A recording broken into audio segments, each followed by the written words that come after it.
गेहूं की खरीद मार्च जून 2025 तक।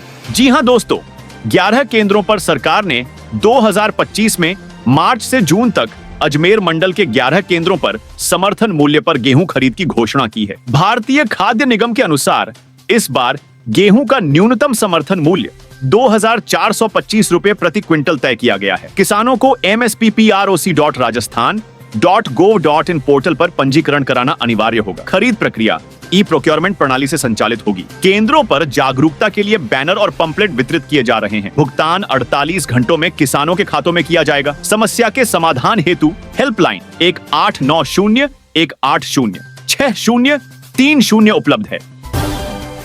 देवनानी ने प्रवासी भारतीयों से सनातन परंपरा और शिक्षा पर चर्चा की। जी हां दोस्तों, राजस्थान विधानसभा अध्यक्ष देवनानी ने टोक्यो में प्रवासी भारतीयों से सनातन परंपरा और संस्कारों पर चर्चा की। उन्होंने कहा कि जीवन में सफलता के लिए शिक्षा और संस्कार जरूरी है ताकि हम इंसानियत का प्रसार कर सकें। देवनानी ने युवाओं से भारतीय संस्कारों के साथ सहिष्णुता और धैर्य को अपनाने का आह्वान किया। वे वर्तमान में ऑस्ट्रेलिया, इंडोनेशिया, सिंगापुर और जापान में राष्ट्रमंडल संसदीय संघ के सम्मेलन में भाग ले रहे हैं। इस दौरान वह भारतीय संस्कृति और नवाचारों का प्रचार भी कर रहे हैं। दिलावर ने गायों के बारे में शैक्षिक पाठ्यक्रम में बदलाव की योजना की घोषणा। जी हां दोस्तों, इंडिया टुडे की रिपोर्ट के अनुसार मंत्री दिलावर ने अक्टूबर में प्राथमिक विद्यालयों के पाठ्यक्रम में गायों के बारे में जानकारी जोड़ने की योजना की घोषणा की। उन्होंने कहा कि विद्वानों से चर्चा कर गायों पर शैक्षिक फिल्में दिखाने की कोशिश की जाएगी। यह निर्णय पशुपालन विभाग के निर्देशों के बाद लिया गया, जिसमें अधिकारियों को आवारा के बजाय बेसहारा शब्द इस्तेमाल करने की सलाह दी गई। वहीं दिलावर ने सितंबर में अकबर को महान कहने वाली किताबों को जलाने की धमकी दी थी।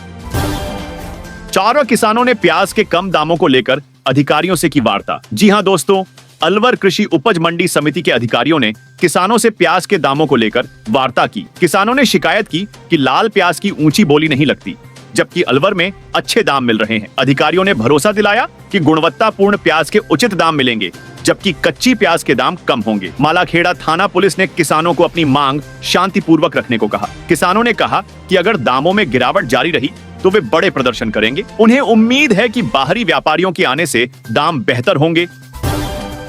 मेवाड़ वागड़ में निवेश की अपार संभावनाएं, सरकार से अपेक्षाएं। जी हां दोस्तों, दक्षिण राजस्थान के मेवाड़ और वागड़ क्षेत्रों में पर्यटन, मार्बल और एग्रो प्रोसेसिंग में अपार निवेश की संभावनाएं हैं, लेकिन सरकार का ध्यान इस ओर कम है। उदयपुर को पर्यटन नगरी के रूप में विकसित किया जा सकता है। साथ ही मार्बल और खनिज उद्योग को बढ़ावा देने की आवश्यकता है। यहाँ आईटी इंडस्ट्री के लिए भी निवेश संभावनाएं हैं। वागड़ में मक्का और मेवाड़ में वनोपज के प्रोसेसिंग यूनिट स्थापित करने के लिए निवेशकों को आकर्षित करने की आवश्यकता है, ताकि इन क्षेत्रों में समग्र विकास हो सके। नरेंद्र शिवाजी पटेल की रेत डंपरों पर कार्रवाई, सरकार पर सवाल। जी हां दोस्तों, राज्य मंत्री नरेंद्र शिवाजी पटेल ने भोपाल में नेशनल हाईवे पर रेत के ओवरलोड डंपरों को रोका और पुलिस को बुलाकर कार्रवाई की। पटेल ने सोशल मीडिया पर जानकारी देते हुए बताया कि इन डंपरों से सड़कें खराब हो रही थीं और रेत ठेकेदार द्वारा ओवरलोडिंग की जा रही थी। हालांकि उनकी यह कार्रवाई प्रदेश सरकार के भीतर सवाल उठाती है, क्योंकि पटेल के पास लोक स्वास्थ्य और परिवार कल्याण विभाग है, जबकि खनिज साधन विभाग मुख्यमंत्री के पास है। इस घटना ने सीएम के विभागों पर सवाल उठाए हैं। देवउठनी एकादशी, बाल विवाह रोकने के लिए ऑपरेशन लाडली जी। हाँ दोस्तों, देवउठनी एकादशी, जिसे देव दीपावली और देव प्रबोधिनी भी कहा जाता है, इस दिन भगवान विष्णु योग निद्रा से जागते हैं। मान्यता के अनुसार यह दिन विवाह जैसे मांगलिक कार्यों के लिए सर्वोत्तम मुहूर्त होता है।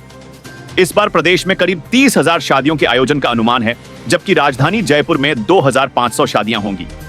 साथ ही बाल विवाह रोकने के लिए पुलिस ने ऑपरेशन लाडली शुरू किया है, जो 11 से 16 नवंबर तक चलेगा। इस अभियान के तहत लोगों को बाल विवाह के खिलाफ जागरूक किया जाए। श्रद्धालुओं की भारी भीड़, महाआरती और अव्यवस्थाएं। जी हां दोस्तों, पुष्कर मेला आज जोरों पर है, जहां लाखों श्रद्धालु पुष्कर सरोवर में स्नान कर ब्रह्मा मंदिर के दर्शन कर रहे हैं। सृष्टि रचयिता ब्रह्मा जी का मनमोहक श्रृंगार श्रद्धालुओं को आकर्षित कर रहा है। आज शाम को महाआरती का आयोजन होगा। मेले में विभिन्न सांस्कृतिक कार्यक्रम जैसे मटका रेस, रस्सा कस्सी आदि भी हो रहे हैं। हालांकि अव्यवस्थाओं का सामना श्रद्धालुओं को करना पड़ रहा है, जैसे गंदगी, आवारा जानवरों की समस्या और वाहनों का अव्यवस्थित प्रवेश। प्रशासन ने सुरक्षा और ट्रैफिक व्यवस्था के लिए इंतजाम किए हैं। बावजूद इसके भीड़ में दिक्कतें बनी हुई हैं। जयपुर में 104 चिकित्सा संस्थानों का निरीक्षण, खामियां पाई गईं। जी हां दोस्तों, राज्य स्तर पर गठित 34 टीमों ने जयपुर जिले के 104 चिकित्सा संस्थानों का निरीक्षण किया। यह निरीक्षण मिशन मोड में स्वास्थ्य सेवाओं को सुधारने के उद्देश्य से किया गया। निरीक्षण में कार्मिकों की उपस्थिति, दवाओं की उपलब्धता, जांच मशीनों की स्थिति, टीकाकरण और अन्य स्वास्थ्य कार्यक्रमों की समीक्षा की गई। प्रमुख शासन सचिव गायत्री राठौड़ ने बताया कि